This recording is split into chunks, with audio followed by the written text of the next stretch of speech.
ధరణి news జనం కోసం నిజం కోసం సామాన్య గొంతుక. హాయ్ హలో నమస్తే, welcome to Dharani news channel. ఈరోజు అప్డేట్స్ చూద్దాం. మీడియా మిత్రులకు నమస్కారం.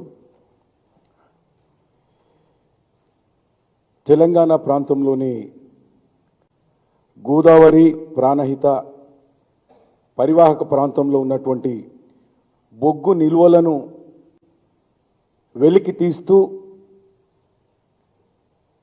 రాష్ట్ర ప్రగతితో పాటు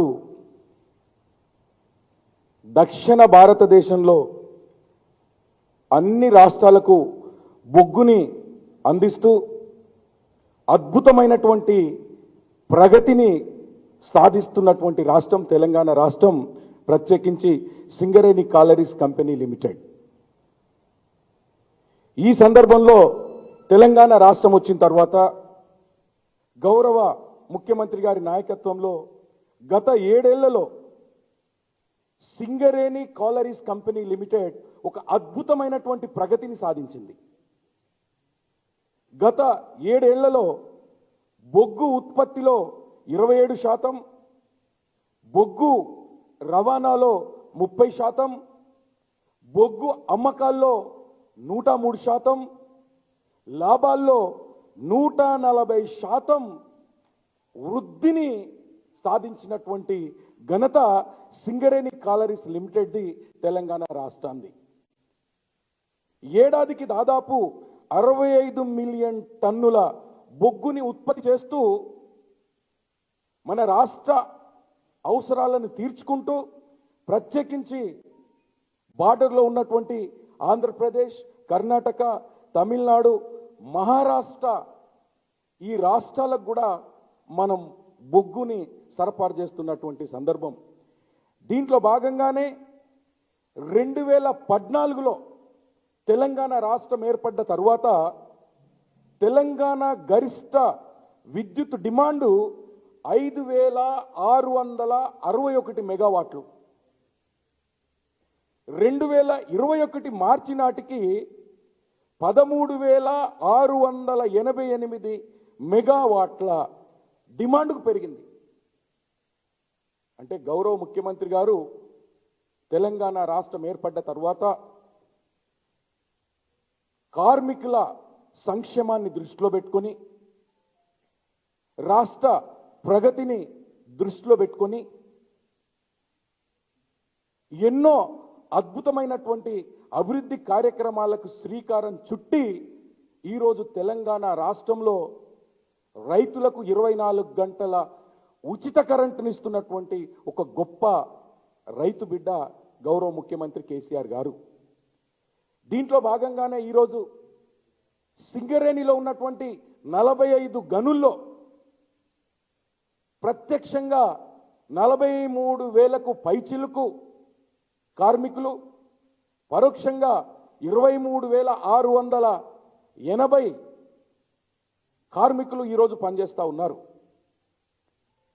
అదేవిధంగా సింగరేణి యొక్క ప్రభావం 11 పట్టణాల్లో సుమారు 10 లక్షల మందికి పైగా ఉపాధి పొందుతున్నారు అనేటటువంటిది నగ్న సత్యం. కాబట్టి గౌరవ ముఖ్యమంత్రి గారు తెలంగాణ రాష్ట్రం ఏర్పడ్డ తరువాత జూన్ 2, 2014 తెలంగాణ రాష్ట్రం ఏర్పడితే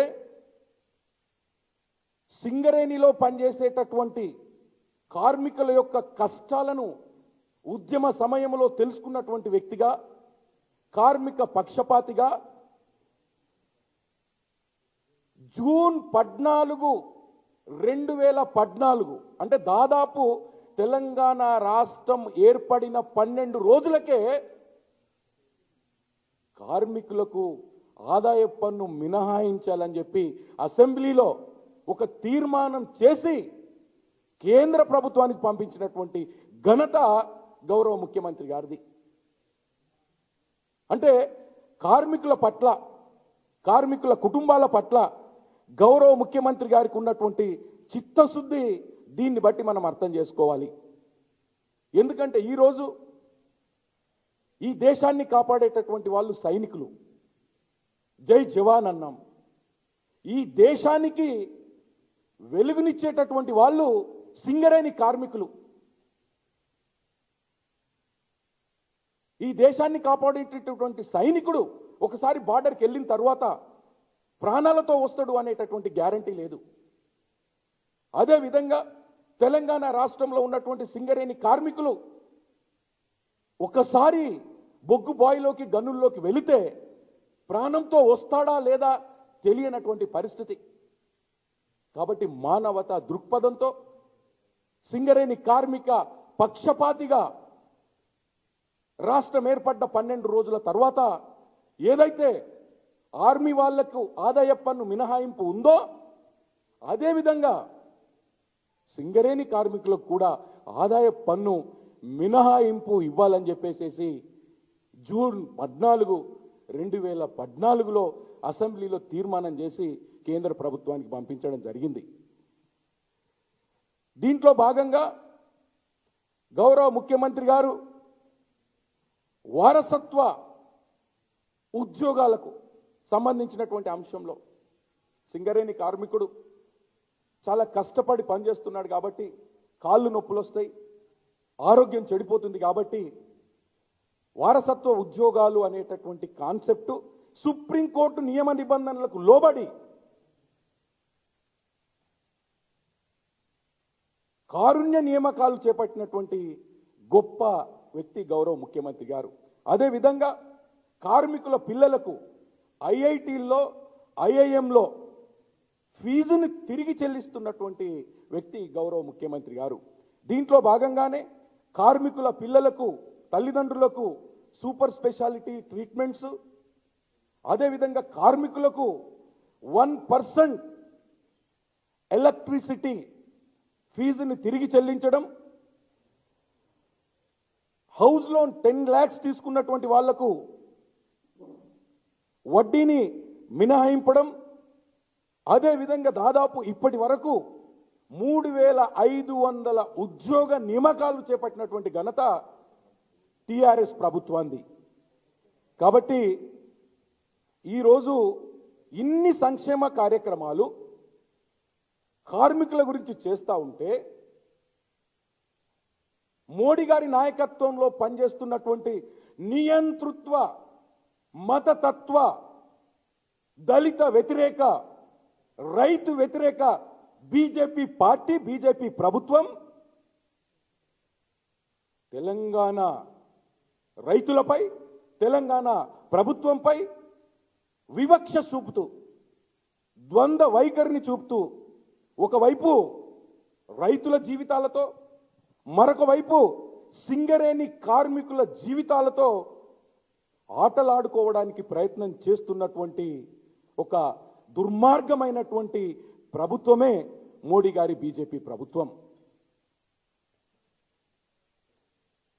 అదేవిధంగా ఈరోజు కోల్ ఇండియాలో లేని విధంగా, కోల్ ఇండియాలో ఎక్కడ లేని సౌకర్యాలు, సదుపాయాలు సింగరేణి కార్మికులకు గౌరవ ముఖ్యమంత్రి నాయకత్వంలో ఇస్తా ఉన్నాం. తెలంగాణ రాష్ట్రం ఏర్పడ్డ తరువాత ఏప్రిల్ 14 అంబేద్కర్ జయంతిని కార్మికులకు ఒక రోజు రెస్ట్ తీసుకోవాలని చెప్పి ఆ ఏప్రిల్ 14ని హాలిడేగా డిక్లేర్ చేసినటువంటి ఘనత గౌరవ ముఖ్యమంత్రి గారిది. ఎందుకంటే ముఖ్యమంత్రి గారు తెలంగాణ రాష్ట్రం ఏర్పడ్డ తరువాత కులాలకు అతీతంగా, మతాలకు అతీతంగా అన్ని కులాలు బాగుండాలి, అన్ని మతాలు బాగుండాలని కలలు కన్నుంటటువంటి వ్యక్తి. దీంట్లో భాగంగానే అటు సంక్రాంతి కానివ్వండి, క్రిస్మస్ కానివ్వండి, రంజాన్ కానివ్వండి, ఈ 3 పండగలను ఆప్షనల్ హాలిడేగా డిక్లేర్ చేసినటువంటి ఘనత గౌరవ ముఖ్యమంత్రి గారిది. మరి 7 ఏళ్లలో కార్మికుల సంక్షేమానికి సంబంధించి, బొగ్గు గనుల ప్రాంతాల అభివృద్ధికి సంబంధించి చిత్తశుద్ధితో పనిచేస్తూ ఉంటే మళ్ళీ మోడీ నాయకత్వంలో ఉన్నటువంటి కేంద్ర ప్రభుత్వం తెలంగాణ రాష్ట్రంలో ఉన్నటువంటి 4 కోల్ బ్లాక్లను వేలం వేయడం జరిగింది. దీనికి సంబంధించి ఈ అలొకేషన్ ఆఫ్ కోల్ బ్లాక్స్కు సంబంధించి ఈ 4 బ్లాకులు మా తెలంగాణ రాష్ట్రానికి ఇవ్వండి.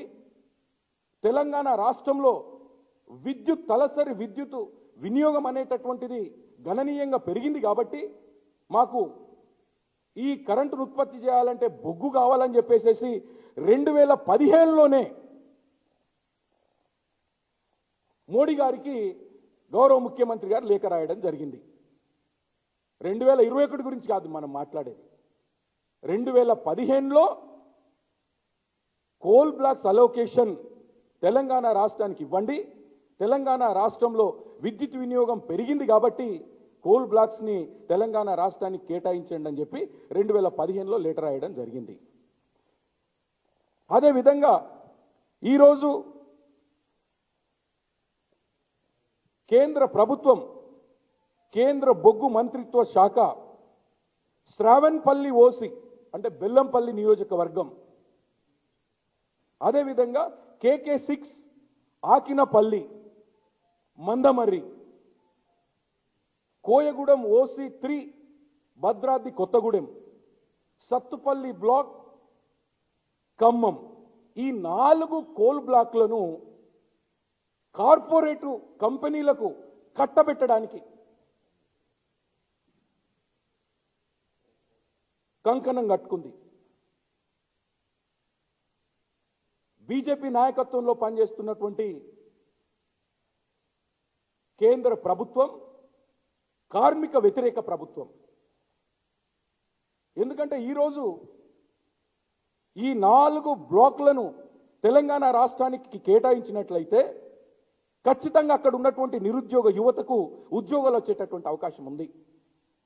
దయచేసి మీడియా మిత్రులు ఇక్కడ గమనించాల్సినటువంటి ఆవశ్యకత ఏంటంటే ఈ 4 కోల్ బ్లాక్స్ కూడా SC ST ఎమ్మెల్యేల రిజర్వ్డ్ నియోజకవర్గాల్లో ఉన్నాయి.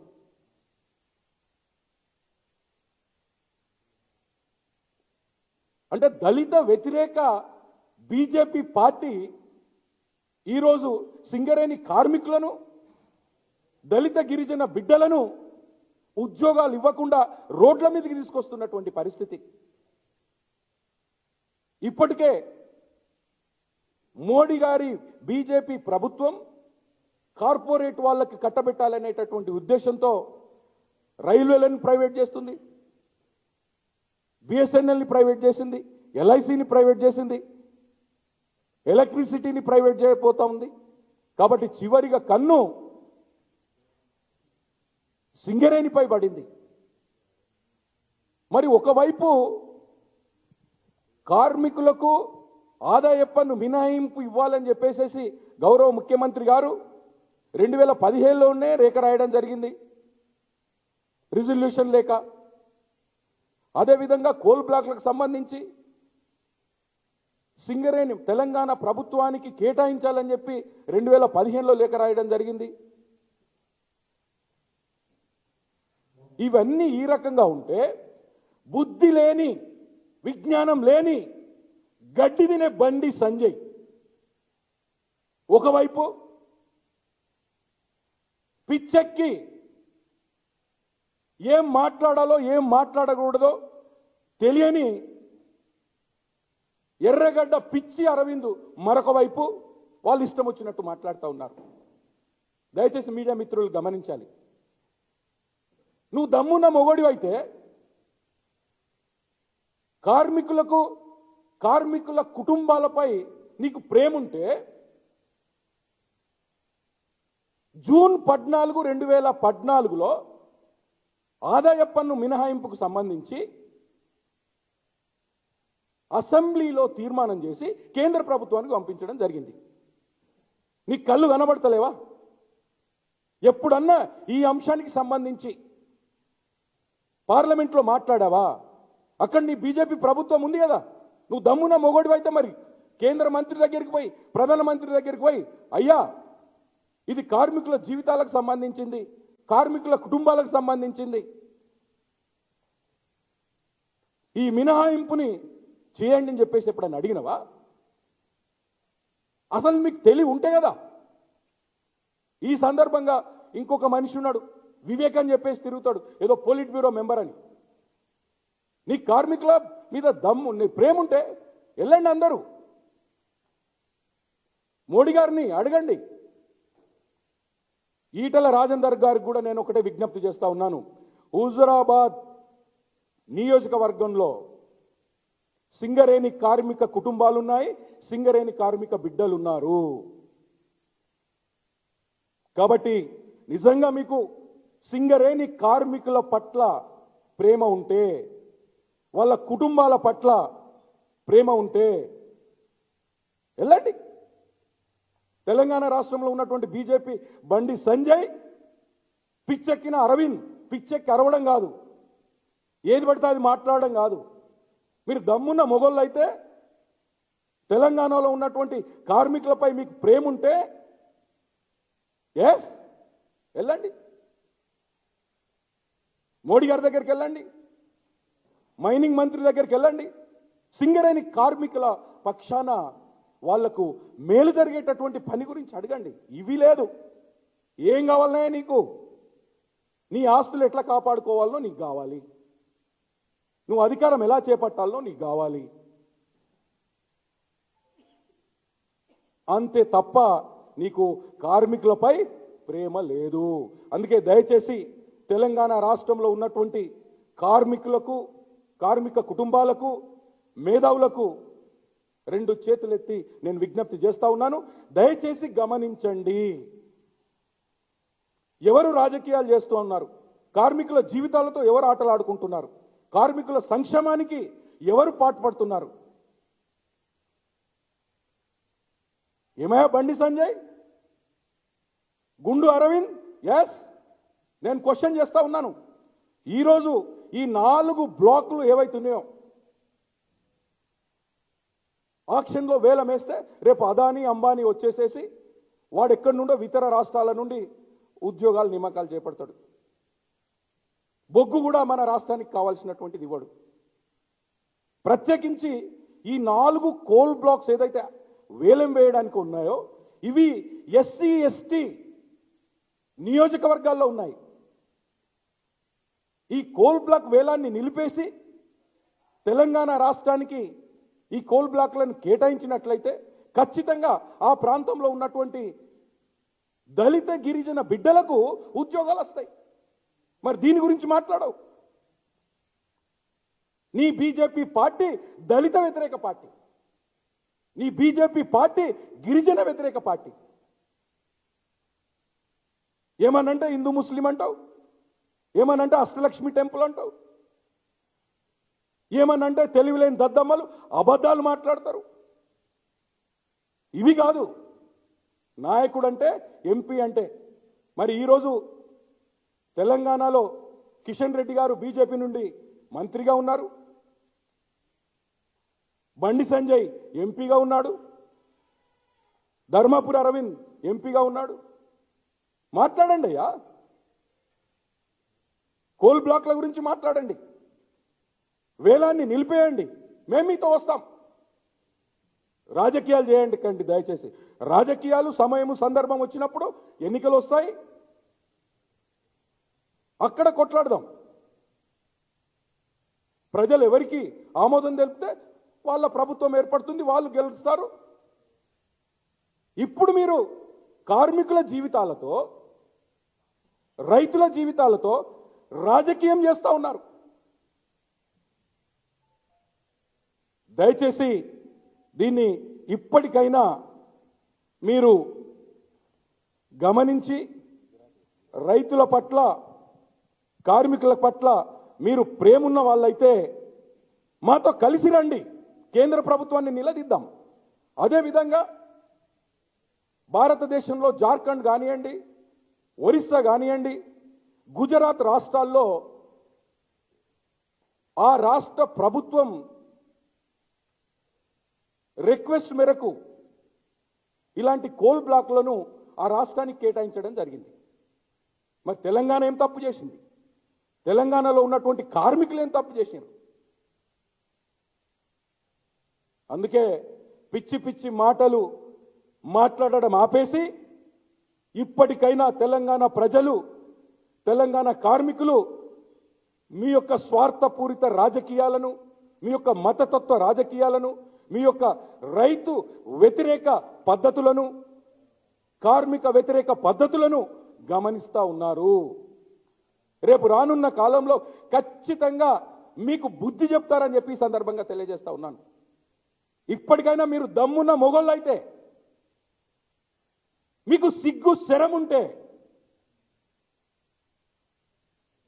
తెలంగాణ ప్రజల పట్ల మీకు అభిమానం ఉంటే, సింగరేణి కార్మికుల పట్ల మీకు ప్రేమ ఉంటే, ఎస్ రండి,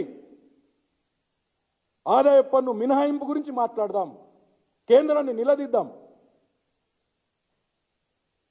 ఈరోజు ఎస్సీ ఎస్టీ నియోజకవర్గాల్లో ఉన్నటువంటి 4 కోలు బ్లాకుల వేలాన్ని ఆపేద్దాం. మా గౌరవ ముఖ్యమంత్రి గారు 2015లో కోల్ బ్లాక్లకు మాకు కేటాయించండి అని చెప్పేసి రిక్వెస్ట్ లెటర్ ప్రధానమంత్రి గారికి రాయడం జరిగింది. అదేవిధంగా మొన్నటికి మొన్న కూడా మళ్ళొక ఉత్తరం, మళ్ళొక లేఖ రాయడం జరిగింది. ఈరోజు దేశవ్యాప్తంగా, తెలంగాణ రాష్ట్రంలో ప్రత్యేకించి తెలంగాణ బొగ్గుగని కార్మిక సంఘం ఈ వేలాన్ని నిరసిస్తూ సమ్మెకు దిగింది. కాబట్టి ఎంపీలము, ఎమ్మెల్యేలము, సింగరేణి ప్రాంతంలో ఉన్నటువంటి ఎంపీలతో పాటు రాష్ట్రంలో ఉన్నటువంటి ఎంపీలము, ప్రభుత్వము, మేమందరం కూడా ఆ సమ్మెకు సంఘీభావం ప్రకటిస్తూ ఉన్నాం. రేపు రానున్న కాలంలో వాళ్ళు ఢిల్లీలో ధర్నాలు చేసినా మేమందరం ఎంపీలము అక్కడికి వెళ్ళి వాళ్ళతో కలిసి కట్టుగా ఈ కేంద్ర ప్రభుత్వ మొండి వైఖరిని వ్యతిరేకిస్తూ మేము ధర్నా చేస్తామని చెప్పేసి ఈ సందర్భంగా. మరిన్ని ఇంట్రెస్టింగ్ న్యూస్ కోసం చూస్తూనే ఉండండి ధరణి TV. Thanks for watching this video. Please like, share and subscribe to Dharani TV.